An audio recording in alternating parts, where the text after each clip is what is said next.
The secret of it is to center your imagination in the feeling of the wish fulfilled and remain therein. For in our capacity to live in the feeling of the wish fulfilled lies our capacity to live the more abundant life. Most of us are afraid to imagine ourselves as important and noble individuals, secure in our contribution to the world, just because at the very moment that we start our assumption, reason and our senses deny the truth of our assumption. We seem to be in the grip of an unconscious urge which makes us cling desperately to the world of familiar things and resist all that threatens to tear us away from our familiar and seemingly safe moorings. But I appeal to you to try it. If you try it, you will discover this great wisdom of the ancients, for they told it to us in their own strange, wonderful, symbolical form. But unfortunately, you and I misinterpreted their stories and took it for history when they intended it as instruction to simply achieve our every objective. You see, imagination puts us inwardly in touch with a world of states. These states are existent, they are present now, but they are mere possibilities while we think of them. But they become overpoweringly real when we think from them and dwell in them. You know, there's a wide difference between thinking of what you want in this world and thinking from what you want. Let me tell you, when I first heard of the strange and wonderful power of the imagination, it was in 1933 in New York City. An old friend of mine taught it to me. He turned to the 14th of John, and this is what he read. In my Father's house are many mansions. If it were not so, I would have told you. I go to prepare a place for you. And if I go and prepare a place for you, I will come again and receive you unto myself, that where I am, there ye may be also. He explained to me that this central character of the Gospels was human imagination. That mansion was not a place in some heavenly house, but simply my desire. If I would make a living representation of the state desired, and then enter that state and abide in that state, I would realize it. At the time, I wanted to make a trip to the island of Barbados in the West Indies, but I had no money. He explained to me that if I would that night, as I slept in New York City, assume that I was sleeping in my earthly father's house in Barbados, and go sound to sleep in that state, that I would realize my trip. Well, I took him at his word and tried it. For 1 month, night after night, as I fell asleep, I assumed I was sleeping in my father's home in Barbados. At the end of my month, an invitation from my family came, inviting me to spend the winter in Barbados. I sailed for Barbados the early part of December of that year. From then on, I knew I had found this Savior in myself. The old man told me that it would never fail. Even after it happened, I could hardly believe that it would not have happened anyway. That's how strange this whole thing is. On reflection, it happens so naturally. You begin to feel or to tell yourself, well, it would have happened anyway, and you quickly recover from this wonderful experience of yours. It never failed me if I would give the mood, the imagined mood, sensory vividness. I could tell you unnumbered case histories to show you how it works, but in essence it's simple. You simply know what you want. When you know what you want, you're thinking of it. That is not enough. You must now begin to think from it. Well, how could I think from it? I am sitting here, and I desire to be elsewhere. How could I, while sitting here physically, put myself in imagination at a point in space removed from this room and make that real to me? Quite easily. My imagination puts me in touch inwardly with that state. I imagine that I am actually where I desire to be. How can I tell that I am there? There is only one way to prove that I am there. For what a man sees when he describes his world is as he describes it relative to himself. So what the world looks like depends entirely upon where I stand when I make my observation.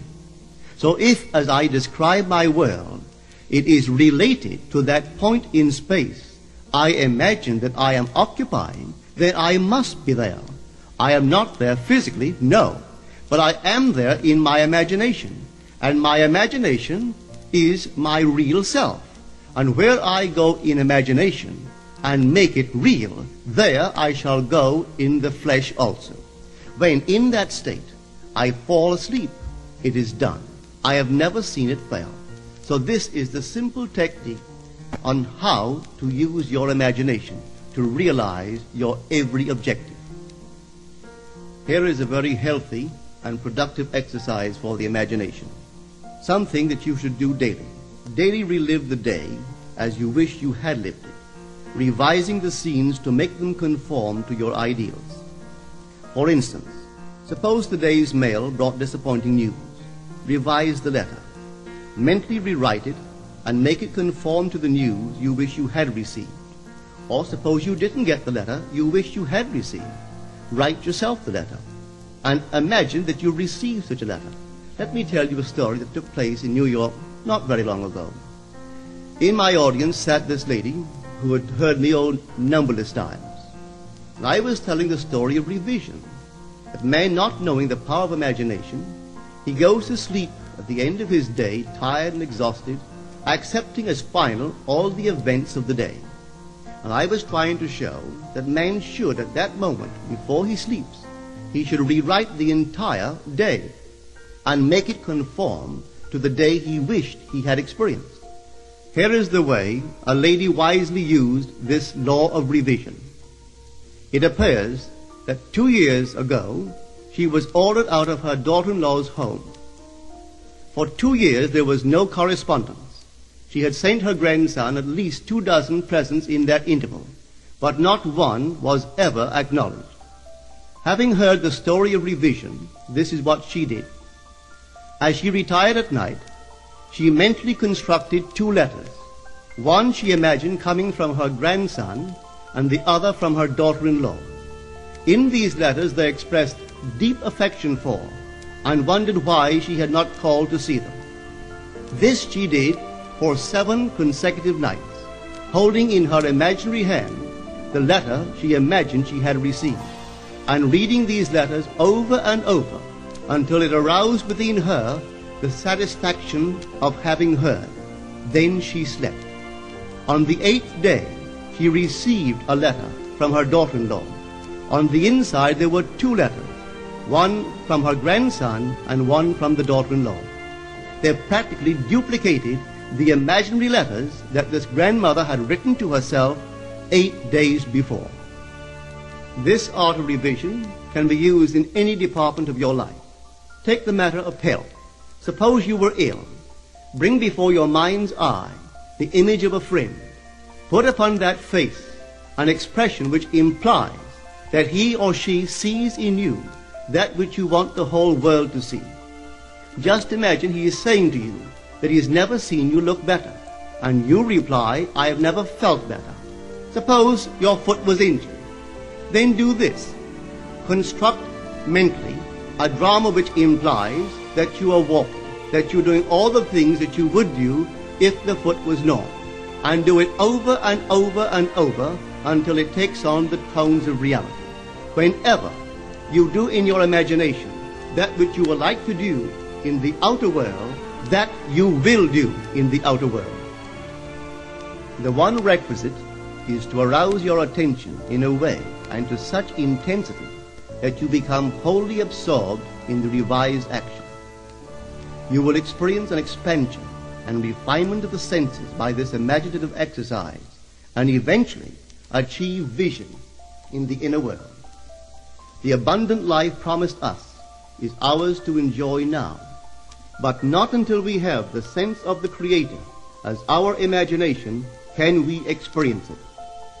Persistent imagination, centered in the feeling of the wish fulfilled, is the secret of all successful operations. This alone is the means of fulfilling the intention. Every stage of man's progress is made by the conscious, voluntary exercise of the imagination. Then you will understand why all poets have stressed the importance of controlled, vivid imagination. Listen to this one by the great William Blake. In your own bosom you bear your heaven and earth, and all you behold, though it appears without, it is within, in your imagination, of which this world of mortality is but a shadow. Try it, and you too will prove that your imagination is the creator.